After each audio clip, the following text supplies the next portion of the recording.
Well, we started getting the film in. It was actually shot before Christmas. They went to Vietnam, and they went to 13 or 14 different bases in that area. And Air Force jets would bring back the film as it was shot, little by little, and it would go to the lab. I think they used Consolidated Film Industries in Hollywood to develop the film.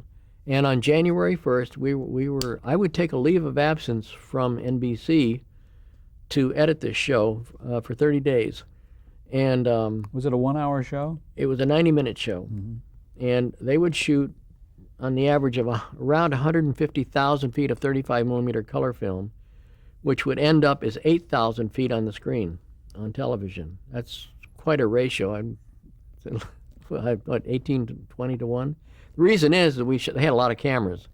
They would shoot 4 or 5 different cameras, plus a roving audience camera where they'd shoot the GIs and stuff to use for intercutting and so forth. So an enormous amount of film. The film would be shipped to us, and we'd go over to, I think we'd go over to Glen Sound, one of their screening rooms. In fact, for a while, no, we used to come over here, Universal Studios, and look at it. And we would spend 2 12-hour days looking at every single foot of film, 24 hours of film viewing.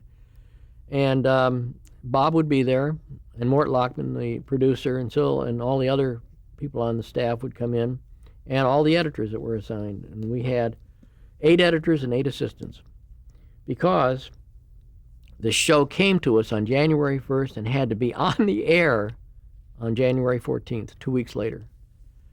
With an incredible amount of material like this, it is almost an impossible task. There were 8 editors and 8 assistants. I had my own assistants, and my job was primarily to take the 13 or so monologues and cut them down from 10 minutes down to 3 minutes each, and I had to do all 13 of those. The others were assigned to do sketches and other parts of the program.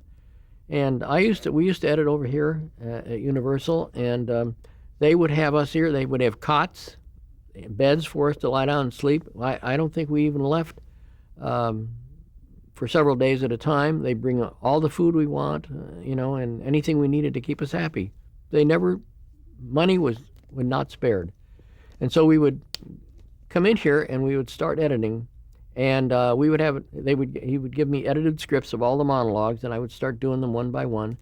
And one of the placards he had in the editing room was a big, 3 by 4 foot card, white letters on a black background. It says, "We traveled 30,000 miles to get these laughs. Don't cut them."